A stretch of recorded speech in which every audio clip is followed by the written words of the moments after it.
Pat, just what do you feel is at stake for you in this summer league? I wouldn't say anything's at stake. I think for me it's more about playing well and, building upon the things that I've worked on for the last 2 years, building upon, the end of last season. I think I take a similar approach to, the way AC did my rookie year. He didn't really come out and try to score 35 points a game. He just made sure he played his game. He showed the things that he's gotten better at over the last 2 years or the previous 2 years back then. And, he put himself in a position to play well during the regular season. With your contract situation, though, do you feel like there's any, unease or need to prove something? Not necessarily. I mean, for me, I think I'm pretty confident with the work that I put in on a daily basis.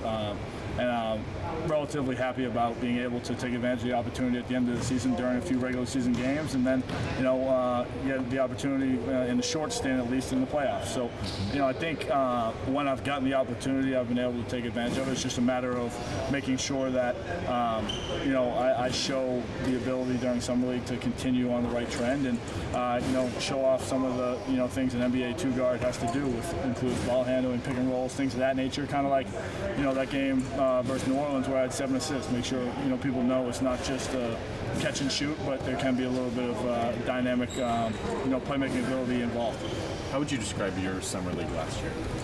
I think for me, I was a little disappointed in the way I shot the ball. I don't think I shot it great, especially from 3. With that being said, I still think I was able to make an impact on a lot of the games and go up and not just hold my own, but have some success against the, touted top rookies and second-year guys that were in summer league last year. So I'm just trying to build upon that, make sure that I take the shots when they're open, take advantage of them, make a few more shots, and I think it would have been very successful last season. So try to make sure I do that this year. Did it take any convincing for you to come to summer league? No, I mean, I kind of planned on it straight from, not playing much during my second year. I think for me, it's about making sure that I put myself in the best position to have success in this league, while I'm here. Whether it's, playing during the regular season and taking advantage of those minutes no matter when they come, or, playing during summer league so that other teams, can see the success and the, steps and strides that I've made, during the last 2 seasons, learning from guys like CJ, AC, Evan, Dame, guys that have had success in this league and continue to have success in this league. How would you describe where you are right now in your NBA career?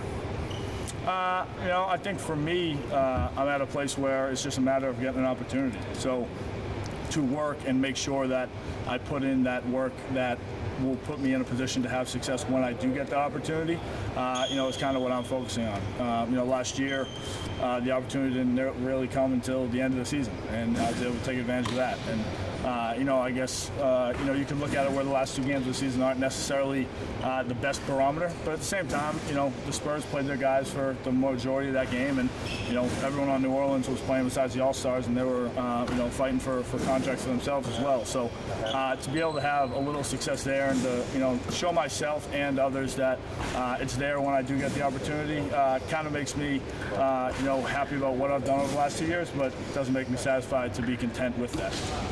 What have you seen from Jake? Because we haven't, been able to see him grow a lot. What have you seen sort of behind the scenes? Jake's he's a hard worker. He's in here with me the majority of the times that I'm in here, and he makes sure that he's working on his game both from a stretch 4 and a 3 position. I think with the way the NBA is going, as long as he can, hold some weight and develop his rebounding, he could be very effective at the stretch 4, let alone the 3. And the way he can shoot the ball, we saw a little bit last season. He gets streaky at times. It's just a matter of making it a little bit more consistent. And, we worked on that a little bit through the month of June. Can he stay in front of you? What? Can he stay in front of you defensively? I don't know anybody that can stay in front of me. He does a pretty good job. I mean, he's learning to use his length. A lot of times when people think about, defense and pressuring the ball, they think you have to be in a guy chest to chest. But one of the advantages he has, and one of the things that I guess, myself that I've learned through playing defense on guys like Dame and CJ is use your length to your advantage. Guys like Dame, I don't care who you are, maybe Patrick Beverly just because he tries to be chippy with them, but for the most part, he's going to get by anybody and everybody because of his speed and, quite frankly, when you're on offense, you have the advantage of knowing where you're going as opposed to the defense. So it's a matter of making sure you use angles, use your length, and use your, in his case, height, to put himself in the best position to have success against quicker guys that may be able to get by him or beat him in a foot race. What was your reaction to all the talent moving to the Western Conference? For me, I think it's pretty cool just because we get to play against the best guys in the NBA. I mean, obviously for the majority, there are great guys still in the East, but when you look at it on a nightly basis, especially in our division now, we're going to be facing teams that aren't just playoff contenders, but some of the better teams in the West. So I think, in my personal opinion, it's going to bring out the best in us. I think it's a lot easier for guys to get up for games when there's not 3,000 people in the Target Center in Minnesota. Now there's 20,000, whatever it may be, So I think from a mental standpoint, it's going to bring out the best in us moving forward. And I think, it's going to be a battle, but that's just going to get you more prepared for the playoffs and where we want to be moving forward. Pat, regarding your contract, do you feel like that's kind of a foregone conclusion, or do you feel like you still have to prove something for them to pick it up? For me, I always try to make sure that, I plan for the worst case scenario so that, not plan for it, but make sure that I'm working as hard as what the worst case scenario may be. So I'll always try to prove something no matter if I have a contract here or if I don't, just because that's kind of always the way it's been for me with regards to the whole baseball, basketball thing. There's always something to prove in basketball, and baseball's always been the easier path. So for me, whenever I step on the floor, whether it's, from a physical playing standpoint, from a mental, studying film standpoint, or just from a leadership standpoint, like this summer league, making sure that, guys are developing and the younger guys are starting to know the plays and know where they have to be on the floor to put us in the best position to win games. I try to make sure that, I'm getting better and playing with a chip on my shoulder each time. Has anything changed for you with your baseball, basketball dilemma or scenario? Have your thoughts changed at all on that? Well, if it's a dilemma, it's not a bad dilemma to have. Yeah. No, nothing for me. I mean, I've always kind of said, I'm going to give this the best shot, and I think I've been doing that. Just it's been behind closed doors. So until I get that opportunity to really either show myself and show other people that I belong in this league, like the end of the season, or for some reason, if I can't do it, then at least I gave it that effort and made sure that I got to that point. But I think with the work that I've been putting in, I'm pretty confident when I get that opportunity, I'll be able to at least have some success with it. And when and if I do go back to baseball, it'll be on my terms as opposed to being forced out.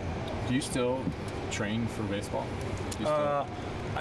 Train, no. I try to make sure that the things that I do in the weight room for basketball don't hinder any future baseball ability if I go back to it. But, I mean, a lot of the stuff that we do for basketball kind of goes right into, the explosiveness you need to have on the floor, the core strength, the things that a pitcher would need. Not only do we do it at the highest level. I don't see, many baseball players having to do some of the things that the NBA players have to do. So with the strength and the conditioning and the training that we do here, I think, people will be surprised at the strides I've made without even necessarily putting my best foot forth. Right.